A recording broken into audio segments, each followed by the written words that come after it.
صاحب میں بھی آسانی ہوگی کون جس میں یہ 3 صورتیں بتائیں. ایک یہ جو تمہیں محروم کرے تم اسے عطا کرو. وہ ہم آپ کو دعوت نہیں دیتا, کوئی بات آپ اس کو دعوت. اس نے آپ سے مسکرا کر بات نہیں کی, منہ اس کا پھولا ہوا تھا, آپ مسکرا لو یار. وہ اس نے آپ کو دیکھ کر گلی بدل دی, آپ یار سامنے جا کر اس کو سلام کر دو. اس نے منہ پھیر لیا, آپ اس کو گلے لگا. تو آپ اگر جو آپ کو محروم کرتا ہے آپ اس کو عطا کریں گے تو انشاءاللہ عز و جل یہ جنت میں جانے کا بہت بڑا سبب بن جائے گا.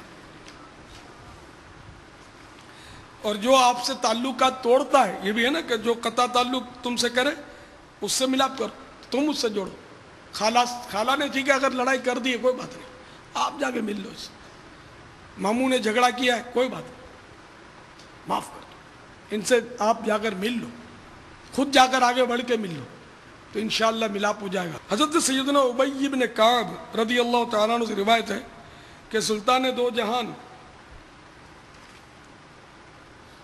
شہنشاہ کون و مکان رحمت عالمیان صلی اللہ تعالیٰ علیہ وآلہ وسلم نے ارشاد فرمایا, جسے یہ پسند ہو کہ اس کے لیے جنت میں محل بنایا جائے اور اس کے درجات بلند کیے جائیں, اسے چاہیے کہ جو اس پر ظلم کرے یہ اسے معاف کرے,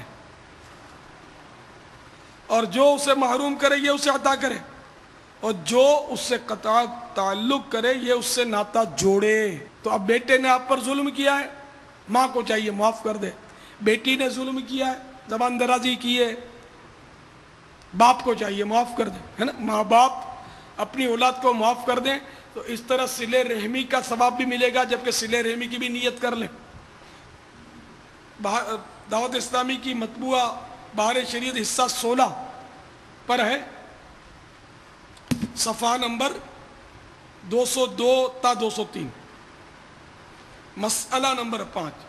صلہ رحمی اسی کا نام نہیں کہ وہ سلوک کرے تو تم بھی کرو. یہ چیز تو حقیقت میں مکافات یعنی ادلا بدلا کر دیا گیا, یعنی جو تمہارے ساتھ اس نے سلوک کیا تم نے اس کے ساتھ اس نے سلوک کیا تو یہ تو ادلا بدلا ہو گیا.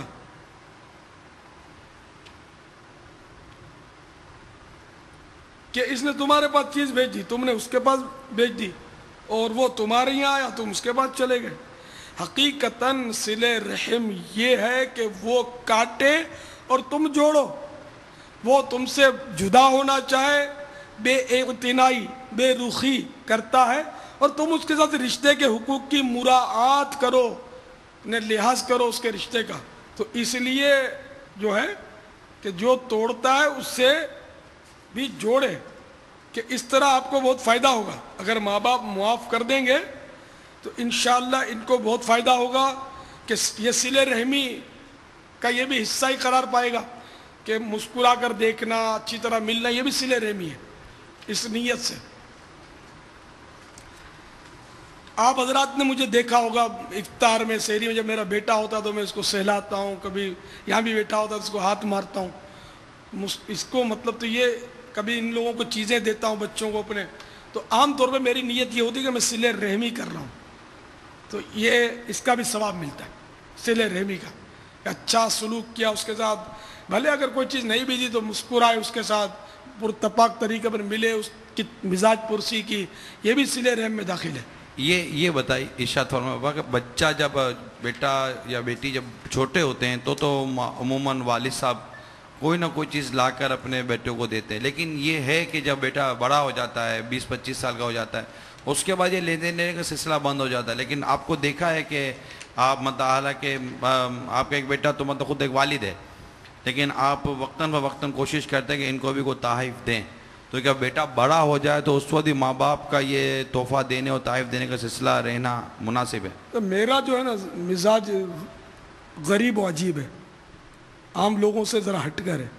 میں نے آج سے تھوڑی, میں نے بچپن سے ان کو اپنے بچوں کو کہا ہوا تھا کہ مجھے تمہاری کمائی کھانی ہی نہیں ہے. بچپن سے ایک بار نہیں 20 بار کہا, تم بس دین کا کام کرو, اللہ اللہ کرو. میں جب تک زندہ ہوں میں انشاءاللہ ضرورت پڑی میں کھلاؤں گا تم. میرا خیال ہے آپ نے سنی ہوگی میری یہ باتیں آپ لوگوں نے. ایسے جذبات باپا کئی اسلام بھائیوں کو پتہ ہے. ہاں کہ میں مطلب الحمدللہ یہ ابھی سے تھوڑی, بچپن سے ان کو کہا ہوا تھا مجھے تمہاری کمائی نہیں چاہیے, تم بس